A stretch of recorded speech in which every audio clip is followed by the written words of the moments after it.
بسم اللہ الرحمن الرحیم۔ السلام علیکم ناظرین، تمام ناظرین کو راہ دین چینل میں دل کی گہرائی سے خوش آمدید۔ عرب کی سرزمین پر ایک ایسا دلیر مرد تھا جس نے اپنی تلوار سے دنیا کے بڑے بڑے بادشاہوں کو شکست دی۔ اس کی بہادری کا یہ عالم تھا کہ جو وہ میدان جنگ میں اترتا تو فتح اس کی تقدیر بن جاتی۔ اس کی شجاعت، دلیری اور فن جنگ کی مہارت ایسی تھی کہ دشمن اس کا نام سنتے ہی تھر تھر کانپنے لگتے۔ وہ نہ صرف جنگ کا ماہر تھا بلکہ اس کی تدبیر اور سوجھ بوجھ بھی بے مثال تھی۔ اسلام کا یہ عظیم سپاہی وہ تھا جس نے کبھی شکست کا منہ نہیں دیکھا اور اس کی تلوار کا لوہا پوری دنیا مانتی تھی۔ اتہاس اس عظیم شخصیت کو سیف اللہ یعنی اللہ کی تلوار سے نوازتی ہے۔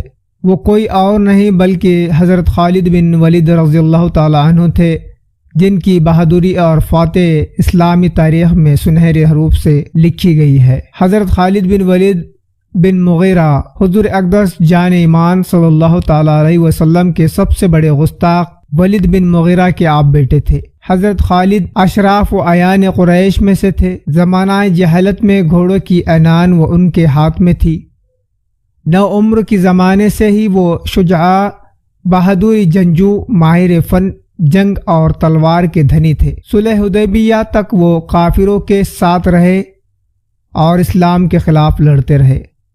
مثلاً اپنے سامنے شرمندہ اور نادم ہونے والے کی اس طرح دلجوئی فرما کر مغفرت کی بشارت سنانے کا نسخہ ایسا کارآمد ہوا کہ اس وقت سے لے کر دام آخر تک حضرت خالد بن ولید اسلام کی وہ خدمات انجام دی کہ حضرت خالد کا مقام اسم گرامی صرف اسلامی تاریخ میں ہی نہیں بلکہ دنیا کی تاریخ میں سنہرے حروف سے منقش ہو گیا۔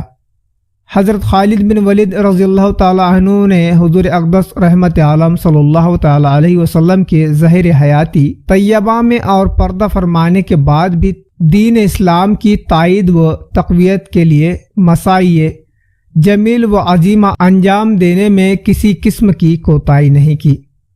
مثلاً جنگ موتا 8 سن ہجری میں 3000 کا اسلامی لشکر لے کر آپ رومیوں کے 1 لاکھ کے عظیم لشکر سے بھڑ گئے۔ رومیوں کو شکست فاش دی۔ جنگ موتا میں آپ نے جو دلیری دکھائی اس سے خوش ہو کر حضور اکرم صلی اللہ علیہ وسلم نے آپ کو سیف اللہ کے لقب سے سرفراز فرمایا۔ آپ نے اپنی زندگی میں 100 سے زیادہ جنگوں میں شرکت فرما کر عظیم فتوحات حاصل کی۔ جنگ بازی میں ایسے منہمک و کوش رہے کہ آپ کے جسم میں ایک بالش ایسا حصہ نہیں تھا جہاں نیزہ، تیر اور تلوار کے زخم نہ لگے ہو۔ ملک شام کی فتوحات اگلے صفحات میں تفصیل سے ذکر کی جائیں گی۔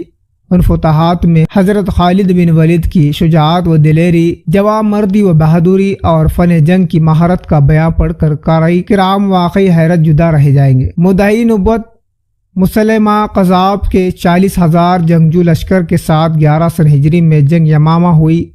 اسلامی لشکر کے سپہ سالار حضرت خالد رضی اللہ تعالی عنہ تھے۔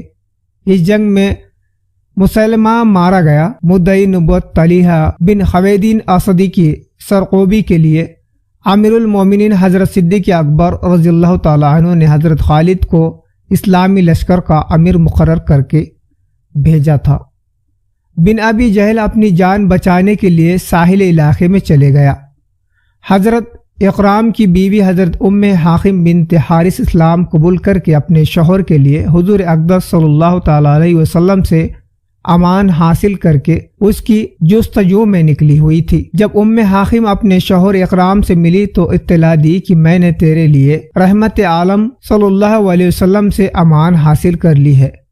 حضرت اکرام نے جب امان ملنے کی خبر سنی تو حیران اور متعجب ہو کر کہنے لگے کہ محمد صلی اللہ علیہ وسلم کو میں نے بے شمار ایذا اور تکلیف پہنچائی ہے، اس کے باوجود بھی انہوں نے مجھے امان دی ہے۔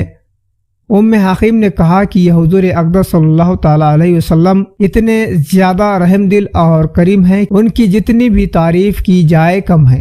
حضرت اکرام بن ابی جہل اپنی جوزہ ام حاکم کے ساتھ مکہ معظمہ لوٹ کر حضور اکرم صلی اللہ تعالی علیہ وسلم کی خدمت میں حاضر ہوئے۔ حضور نے انہیں آتا دیکھا تو مرحبا کہا۔ اکرام نے عرض کیا کہ کیا واقعی آپ نے مجھے امان دی ہے؟ فرمایا ہاں میں نے امان دی ہے۔ حضرت اکرامہ نے فوراً کلمہ شہادت پڑھا اور مشرف با اسلام ہوئے۔ پھر حضرت اکرامہ رضی اللہ تعالیٰ عنہ نے انتہائی شرمسار سے اپنا سر جھکا کر عرض کیا کہ یا رسول اللہ، ہر وہ دشمنی، گستاخی، بے ادبی، غیبت اور برائی آپ کے ساتھ جو ہو سکتی تھی میں نے کی ہے۔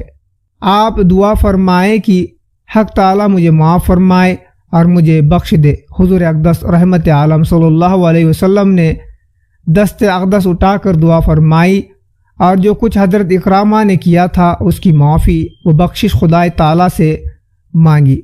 حضرت اکرام رضی اللہ تعالیٰ عنہ محو حیرت تھے، جس نے ذات گرامی کو ستانے میں کوئی دقیقہ فرو گزاشتہ نہ کیا اور راہ کے کانٹے بچھانے میں ہر درجہ کوشش کی تھی، اور جس کی سزا گردن زنی کے سوا اور کچھ نہیں ہو سکتی تھی، لیکن آفری صد آفری اس ذات کریمہ کے اخلاق جمیل پر کہ انتقام لینا تو درکنار بلکہ دعائے مغفرت سے نواز رہے ہیں۔